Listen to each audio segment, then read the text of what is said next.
അവിടെ ബേബി കുട്ടനെ കൊണ്ട് മൈൻഡ് ചെയ്യണ്ട. Please thanks. സരോജ്, ഹലോ. ഇത് സരോജ് സാറിന് മാത്രം കയറാനുള്ള ലിഫ്റ്റാണ്. അതെ, ഒരു അതേയും ഇല്ല.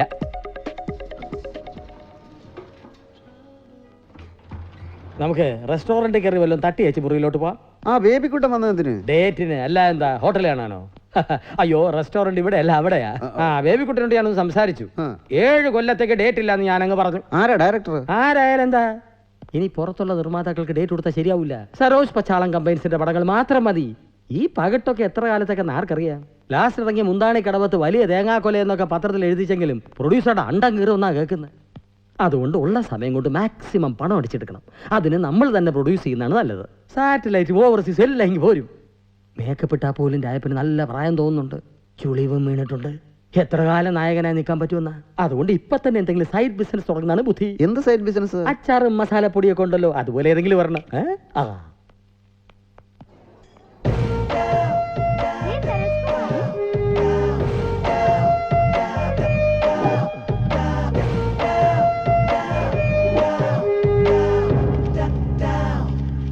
Good evening sir. Good evening. Good evening. എന്താ കഴിക്കാനുള്ളത്? എന്താ കഴിക്കാൻ എന്താ വേണ്ടത്? പൊറോട്ട 6 എണ്ണം വിത്ത് മട്ടൺ ഒലത്തിയത് for the 2 peoples. Anything else? അത് സാറ് കഴിക്കില്ല? അല്ല, മറ്റെന്തെങ്കിലും വേണോന്ന്? നോ, ആദ്യം ഇതിങ്ങി പോരട്ടെ. Thank you sir. ചെറുപ്പത്തിൽ വേണ്ടത്ര ഇംഗ്ലീഷ് പഠിച്ചില്ല. നമസ്കാരം. ഇരുന്നോട്ടെ. ഡേറ്റ് പേടിക്കണ്ട, ഞാനിപ്പോ വന്നത് ഡേറ്റ് ചോദിക്കാനൊന്നും അല്ല. നമ്മൾ തമ്മിൽ പല പ്രാവശ്യം കണ്ടു, സംസാരിച്ചു. പക്ഷേ എൻ്റെ ഹൃദയം തുറക്കാൻ അപ്പോഴൊന്നും സാധിച്ചില്ല. ഞാൻ സരോജിന്റെ വലിയൊരു ആരാധകനാണ്. എൻ്റെ അച്ഛൻ ബോംബെയിൽ എയർ ഇന്ത്യയിൽ ജോലി ചെയ്യുന്ന കാലത്ത് ഒരു ബെഞ്ചിൽ നിന്ന് പഠിച്ച ഞാനും അമീർ ഖാനും. അവൻ വലിയ സ്റ്റാറായി. എടാ ബേബി, നീ എന്നെ വെച്ചൊരു ഹിന്ദി പടം എടുക്കടാന്ന് പലതവണ എന്നോട് അവൻ പറഞ്ഞിട്ടുള്ളതോ. എന്നിട്ടും ഞാൻ അമീറിന്റെ ആരാധകനല്ല. കാരണം ഞാൻ സ്നേഹിക്കുന്നത് കലയാണ്. ഏത് കലയെ? ആ കല ഞാൻ സരോജിൽ കാണുന്നു. ഓ, ആ കല. സർ, ഇതിനകത്ത് സ്മോക്കിംഗ് പാടില്ല. ഓക്കേ. പച്ചാളം, ഈ ഹോട്ടലിന്റെ മുതലാളിയെ വിളിച്ച് ഇവനെ ഇപ്പൊ തന്നെ ഡിസ്മിസ് ചെയ്യാൻ പറ. ഓക്കേ. പ്രഗത്ഭന്മാരായ ഒട്ടനവധി നടന്മാർ മലയാളത്തിൽ ഉണ്ടായിട്ടുണ്ട്. പക്ഷേ പാട്ട്, ഡാൻസ്, ആക്ഷൻ, ഭാവാഭിനയം, ചുരുക്കി പറഞ്ഞാൽ അഭിനയത്തിന്റെ ഒരു സൂപ്പർ മാർക്കറ്റാണ് ഈ സരോജ്. ഒരു ഡോറിൽ കൂടെ കയറി പോയി കഴിഞ്ഞാൽ സകല സാധനമായിട്ട് ഇറങ്ങി പോരാ. പക്ഷേ ഒരാരാധകൻ എന്ന നിലയിൽ എനിക്ക് വലിയൊരു വിഷമമുണ്ട്. ഓണറല്ല, ഇനി കിട്ടുന്നില്ല. ആണോ? അപ്പൊ കുറച്ച് കഴിഞ്ഞിട്ട് ഡിസ്മിസ് ചെയ്യാം. എന്ത് വിഷമമുണ്ടെന്ന്? സരോജിന് ഇതുവരെ ഒരു നാഷണൽ അവാർഡ് കിട്ടിയിട്ടില്ല. സ്റ്റേറ്റും കിട്ടിയിട്ടില്ല. ആ കുറവ് നമുക്ക് നികത്തണം. ഈ അവാർഡ് എന്ന് പറയുന്നത് ഏതെങ്കിലും ഒരു പടത്തിൽ കയറി അഭിനയിക്കാൻ കിട്ടുന്ന സാധനമല്ല. അതിന് പറ്റിയ ഒരു കഥയുണ്ടാകും. അത് ഞങ്ങൾ ഉണ്ടാക്കി കഴിഞ്ഞു. സരോജിന് എങ്ങനെയാ ഈ അവാർഡിൽ താല്പര്യമില്ല? ഇല്ലെന്നോ? കൊള്ളാം. കഴിഞ്ഞ വർഷത്തെ സ്റ്റേറ്റ് അവാർഡിന് വേണ്ടി 10-25 ലക്ഷം കളഞ്ഞതാ. സരോജ് സാർ ഡേറ്റ് കൊടുക്കാത്ത ഒരു പ്രൊഡ്യൂസർ ആയിരുന്നല്ലോ ജൂറി ചെയർമാൻ. അയാളെ ജൂറി ചെയർമാൻ എന്നല്ല വിളിക്കേണ്ടത്. പച്ചാളം, ഞങ്ങൾ കഥയുണ്ടാക്കി എന്ന് പറഞ്ഞത് ആരൊക്കെ? അത് ഞാനും എൻ്റെ ഒരു സുഹൃത്തും. അതാര്? നിങ്ങൾ തമ്മിൽ അറിയും. ഈ പഴയ കാര്യങ്ങൾ മനസ്സിലിട്ടുകൊണ്ട് നടക്കേണ്ട കാര്യമില്ലല്ലോ. അവനത് മറന്നു. ഉദയനെ പറ്റിയാ ഞാൻ പറഞ്ഞു വരുന്നതേ. അങ്ങനെ വരട്ടെ. എനിക്ക് അപ്പോഴേ സംശയം തോന്നി. എന്റെ കൺമുന്നിലിട്ട് അവൻ ഈ രായപ്പനെ സരോജ് സാറിനെ പട്ടിയെ തല്ലുന്ന പോലെ തല്ലിയത്. അവന്റെ മിസ്റ്റർ ബേബിക്കുട്ടൻ, ഞാൻ കഥ മോഷ്ടിച്ചെന്ന് അവൻ നാട് മുഴുവൻ പറഞ്ഞു നടന്നു. പക്ഷെ സത്യം നിങ്ങൾക്കാർക്കും അറിയില്ല. ഞാനും അവനും ഡിസ്കസ് ചെയ്ത് എഴുതിയതാണ് കഥ. അതെങ്ങനെ അവന്റെ മാത്രം കഥയാവും? കഴിഞ്ഞത് കഴിഞ്ഞില്ലേ? കഴിഞ്ഞത് കഴിഞ്ഞില്ല. അവന്റെ പേര് ഇനി ഇവിടെ പറഞ്ഞാൽ I say you get out എന്ന് സാറ് പറയും. ഒന്നുകൂടി ചുഴിഞ്ഞാലോചിച്ചതിൽ ഇതിനകത്തൊരു അപകടം പറ്റിയിരിപ്പുണ്ട്. എന്ത്? അവന്റെ തിരക്കഥ അവൻ തന്നെ സംവിധാനം ചെയ്താൽ പടം ഹിറ്റ് ആവുമെന്ന് ഉറപ്പാ. രാജപ്പൻ ഡേറ്റ് കൊടുത്തില്ലെങ്കിൽ അവൻ മറ്റാരെങ്കിലും വെച്ച് പടം എടുക്കും. ആ നായകൻ കയറി സ്റ്റാർ ആകുകയും ചെയ്യും. അത് നമുക്ക് ക്ഷീണമല്ലേ? പിന്നെ നിർമ്മാതാക്കൾ മുഴുവൻ അവന്റെ പുറകെ പോവും. അങ്ങനെ ഒരു അവസ്ഥ ഉണ്ടാകുന്നതിനേക്കാൾ നല്ലത് രാജപ്പൻ ഡേറ്റ് കൊടുക്കുന്നതല്ലേ? അത് നല്ലതാണെന്ന് മാത്രമല്ല, അവനെ ഒതുക്കാനും ഇത് തന്നെയാണ് ഏറ്റവും നല്ല വഴി. ഞാൻ സ്വപ്നം കണ്ട് നടന്ന മധുമതിയെ കൊണ്ടുപോയി തോലച്ചവൻ. വൈകിക്കണ്ട. ബേബിക്കുട്ടൻ റിസപ്ഷനിലോ റെസ്റ്റോറന്റിലോ എവിടെയാണ് ഉള്ളതെന്ന് വെച്ചാൽ ഇപ്പൊ തന്നെ ചെന്ന് വിളിക്കാം.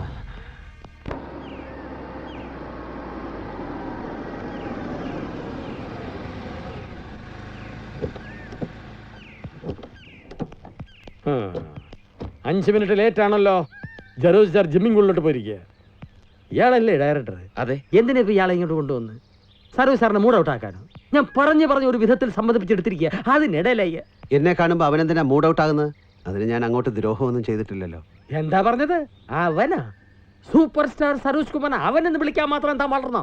അവരൊരുമിച്ച് ഒരു മുറിയിൽ കഴിഞ്ഞിരുന്ന കൂട്ടുകാരല്ലേ പച്ചാളം? അത് പണ്ടങ്ങനെ പലതും സംഭവിച്ചിരിക്കും. സൂപ്പർ സ്റ്റാർ രജനീകാന്ത് പണ്ട് ബസ് കണ്ടക്ടർ ആയിരുന്നു എന്ന് വെച്ചാൽ അന്ന് കൂടെ ജോലി ചെയ്യുന്ന കണ്ടക്ടർമാർ ഇപ്പൊ കയറി വന്ന് എന്തൊക്കെ ഉണ്ടോ രജനീകാന്തേ എന്ന് ചോദിച്ചാൽ അങ്ങനെ ഇരിക്കും. അല്ല, ഞാൻ എന്നെ കാണുമ്പോൾ മൂഡ് ഔട്ട് ആകുന്ന ആള് ഞാൻ സംവിധാനം ചെയ്യുന്ന സിനിമയിൽ എങ്ങനെ അഭിനയിക്കും? ഉദയ, ഒരു തർക്കത്തിനല്ലല്ലോ നമ്മൾ വന്നിരിക്കുന്നത്.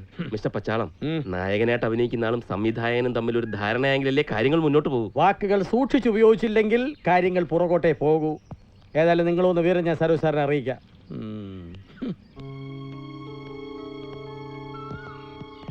അങ്ങേ പറഞ്ഞല്ല, ഓർമ്മയുണ്ടല്ലോ.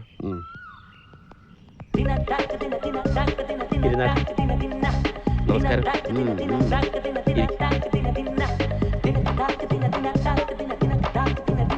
Beautiful house. ഇത് പണിതാണോ വാങ്ങിയതാണോ? വാങ്ങിയത്. കൊള്ളാം. ദാ ആ കാണുന്ന ഓരോരോ പുല്ല് വരെ സരോജ് സാറിന്റെ സ്വന്തം ഐഡിയ ആണല്ലേ? എനിക്ക് തോന്നി എല്ലാത്തിലും ഒരു കലാകാരന്റെ കരവിരുത് പ്രകടമായി കാണാം. ഇതിൽ വലിയ കാര്യങ്ങളൊന്നുമില്ല, പെട്ടെന്ന് തട്ടിക്കൂട്ടിയതാ. ബീച്ചിലൊരു ബംഗ്ലാവ് പണിയുന്നുണ്ട്. ഫ്ലോറും ചുവരും ഒക്കെ ഇറ്റാലിയൻ മാർബിളാ. പക്ഷെ ഇറ്റാലിയൻ മാർബിളിനൊക്കെ എന്താ ഇപ്പൊ വില? ഫർണിച്ചർ മൊത്തം ഫ്രാൻസിൽ നിന്നാ, ഷാൻലിയർ തായ്ലൻഡ്, എല്ലാം തീപിടിച്ച വിലയാ. സൂപ്പർ താരങ്ങൾ പ്രതിഫലം കൂട്ടുന്നു എന്ന് എല്ലാവർക്കും പരാതിയാണല്ലോ. ഇത് പറയുന്നവന്മാര് വിചാരിച്ചാൽ ഇറ്റാലിയൻ മാർബിളിന്റെയും സ്കോച്ച് വിസ്കിയുടെയും വില കുറയ്ക്കാൻ പറ്റുമോ? സരോജ് സാറിനാണെങ്കിൽ രാവിലെ റോയൽ സല്യൂട്ട്, ഉച്ചയ്ക്ക് ബ്ലാക്ക് ലേബൽ, രാത്രി പിന്നെ ശിവാശ്രീകൾ. ഓരോന്നൊഴിക്കട്ടെ? ഇപ്പൊ വേണ്ട. ഓ ഹലോ, ഉണ്ടല്ലോ, കൊടുക്കാം. മന്ത്രി പൊതുമരാമത്ത്. എന്തൊക്കെയുണ്ട് ആശാനെ, ഈ പാവങ്ങളെ ഒന്നും മറന്നിട്ടില്ല അല്ലേ? അയ്യോ, അന്ന് ഞാൻ ഉസ്ബെക്കിസ്ഥാനിലാണല്ലോ അല്ലേ? അടുത്ത ദിവസം ഞാൻ കോപ്പൻഹാഗനിലേക്ക് പോവുകയാണ്. അത് ഞാൻ അവിടുത്തെ സർക്കാരിന്റെ അതിഥിയായിട്ട്. നേരിട്ട് വരാൻ പറ്റിയില്ലെങ്കിലും വേറെന്തെങ്കിലും ആവശ്യമുണ്ടെങ്കിൽ തെളിച്ച് പറയണ്ട കുട്ട. പറ. ഓക്കെ, അതിനെന്താ. പിന്നെ അടിമാലി മൂന്നാർ റോഡ് വേഗം ഒന്ന് നന്നാക്കി തരണേ. എനിക്ക് ഇടയ്ക്കിടെ ആ വഴി പോകാനുള്ളതാ. ഇതിപ്പോ തന്നെ ശരിയാക്കിയേക്കാം. ഓക്കെ. പച്ചാളം, ഇന്ന് തന്നെ 2 ലക്ഷത്തിന്റെ ഡ്രാഫ്റ്റ് എടുത്ത് മൂപ്പർക്ക് അയച്ചു കൊടുക്കണം. ഏതോ അനാഥ മന്ദിരത്തിന്റെ ആവശ്യത്തിന്. കണ്ടില്ലേ, താരങ്ങൾ കാശ് വാങ്ങുന്നുണ്ട്, പക്ഷെ അവർക്ക് അതുപോലെ തന്നെ ചെലവുണ്ട്. അതെന്താ ആരും മനസ്സിലാക്കാത്തത്? സത്യം പറയാലോ, ഒരു മാസം തട്ടി മുട്ടി ജീവിച്ചു പോണെങ്കിൽ തന്നെ ഒരു 1.5 കോടി രൂപ വേണം. ചില മാസങ്ങളിൽ 2 വരെ പോവും. അതേത് മാസം? ഏപ്രിൽ. അതാ പറയുന്നത്. ഞങ്ങളുടെ വിഷമങ്ങൾ നിർമ്മാതാക്കൾ മനസ്സിലാക്കുന്നില്ല. പോട്ടെ, ഞങ്ങളുടെ വിഷമങ്ങൾ പറഞ്ഞു നേരം ഞാൻ കളയുന്നില്ല. പച്ചാളം, ഓബറോയ് ഹോട്ടലിൽ വിളിച്ച് എന്റെ ലഞ്ച് കൊണ്ടുവരാൻ പറയൂ. നിങ്ങൾക്ക്? ഞങ്ങൾ പിന്നെ കഴിച്ചോളാം. ഓക്കെ, അപ്പൊ നമുക്ക് കാര്യത്തിലേക്ക് കിടക്കാം. കൊടുത്തയച്ച തിരക്കഥ എന്റെ PA വായിച്ചു. കുറേ തിരുത്തലുകൾ വേണ്ടിവരും. ഉദാഹരണത്തിന്, എന്നെ പോലീസ് അറസ്റ്റ് ചെയ്യാൻ വരുന്ന ഒരു രംഗമുണ്ടല്ലോ, അത് നടക്കില്ല. അറസ്റ്റ് ചെയ്യാൻ വരുന്ന പോലീസുകാരെ എനിക്ക് ഇടിക്കണം, ഇടിച്ചിടിച്ച് നിലം പരിശാക്കണം. എന്നിട്ട് ഞാൻ സ്ലോ മോഷനിൽ നടന്നു പോകും. അപ്പൊ തിയേറ്ററിൽ ഭയങ്കര ക്ലബ്സ് ആയിരിക്കും. അറസ്റ്റ് ചെയ്താലല്ലേ കഥ മുന്നോട്ട് പോകും എന്നാര് പറഞ്ഞു? എങ്ങനെ വേണമെന്ന് ഞാൻ പറഞ്ഞു തരാം. പോലീസുകാരെ ഇടിച്ച് സ്ലോ മോഷനും കഴിഞ്ഞ് ഞാൻ നേരെ പോവുകയാണ് DGPയുടെ ഓഫീസിലേക്ക്. എന്നിട്ട് 2 കൈയും നീട്ടി ഞാൻ പറയുന്നു, എന്നെ അറസ്റ്റ് ചെയ്യൂ. അതില്ലേ ഹീറോയിസം? അല്ലാതെ കുറെ പീറ പോലീസുകാർ കയറി വന്ന് എന്നെ അറസ്റ്റ് ചെയ്താൽ എന്റെ ഓഡിയൻസ് സഹിക്കില്ല. പോലീസിനെ ഇടിക്കുക എന്ന് പറഞ്ഞാൽ ഈ കഥാപാത്രം മനുഷ്യനൊന്നും അല്ലല്ലോ. പക്ഷെ അഭിനയിക്കുന്നത് ഞാനല്ലേ. എന്റെ ഇമേജ് എനിക്ക് നോക്കണ്ടേ? അതിരിക്കട്ടെ, ഈ സിനിമയിൽ എനിക്ക് എത്ര സീനുണ്ട്? ഒരു 51ഓളം വരും. അപ്പൊ 51 കൂളിംഗ് ഗ്ലാസ് വാങ്ങിച്ചോളൂ. ഓരോ സീനിലും മാറ്റി മാറ്റി വെക്കാൻ. ഈ കഥാപാത്രത്തെ വിടൂ. കഥാപാത്രത്തെ വിട്ടിട്ടുള്ള സിനിമയല്ല ഞാൻ ഉദ്ദേശിക്കുന്നത്. എങ്കിൽ അഭിനയിക്കാൻ വേറെ ആളിനെ നോക്കിക്കോളൂ. എന്താ ഇത് ഉദയ? ഇതൊരു ചർച്ചയല്ലേ? ഇവിടെ കടമ്പിടുത്തത്തിന്റെ ആവശ്യമുണ്ടോ? എനിക്ക് ആവശ്യമുണ്ട്. എന്നോടുള്ള പ്രേമം കൊണ്ടൊന്നും അല്ലല്ലോ നിങ്ങൾ എന്നെ വെച്ച് പടം ചെയ്യാൻ വന്നത്. എനിക്ക് ലക്ഷക്കണക്കിന് ആരാധകരുടെ പിൻബലം ഉള്ളതുകൊണ്ട് അത് വിറ്റ് നിങ്ങൾക്ക് കാശാക്കണം. അല്ലാതെ ഞാൻ സ്റ്റാനിസ്ലോവിസ്കിയുടെ പുസ്തകം പഠിച്ചത് കൊണ്ടൊന്നല്ലല്ലോ. കോഴിക്കേ മുല വന്നു, മനസ്സിലായല്ലോ. മിസ്റ്റർ സരോജ്, നമ്മൾ എന്തായാലും ഈ പടം ചെയ്യുന്നു. എല്ലാം നമുക്ക് ചർച്ച ചെയ്ത് വേണ്ട പോലെ ചെയ്യാം. അല്ലല്ല, പറയുമ്പോ എല്ലാം പറയണമല്ലോ. ഞാൻ ഈ പടം ചെയ്യുകയാണെങ്കിൽ ഞാൻ സെറ്റിലെത്തിയാൽ പഴയ ഓർമ്മ വെച്ച് പഴയ പേര് വിളിക്കുക, അതൊന്നും നടക്കില്ല. എന്നെ എല്ലാവരും സാർ എന്ന് വിളിക്കണം. മനസ്സിലായല്ലോ. പിന്നെ പാറശാല മുതൽ കാസർഗോഡ് വരെ പടത്തിന്റെ ഒരു 50 ഫ്ലക്സ് വെക്കണം. അതിൽ ഞാൻ മാത്രമേ പാടുള്ളൂ. എന്റെ തല എന്റെ ഫുൾ ഫിഗർ, എന്റെ തല എന്റെ ഫുൾ ഫിഗർ, അങ്ങനെ അങ്ങനെ അങ്ങനെ. നിന്റെ തല നീ അഭിനയിക്കാൻ പാടാ, അപ്പൊ കാണാം. എടാ സ്റ്റാനിസ്ലോവ്സ്കി, ഇത് വെറും തുടക്കമാണ്. ബാക്കി നീ അറിയാൻ പോകുന്നതേ ഉള്ളൂ.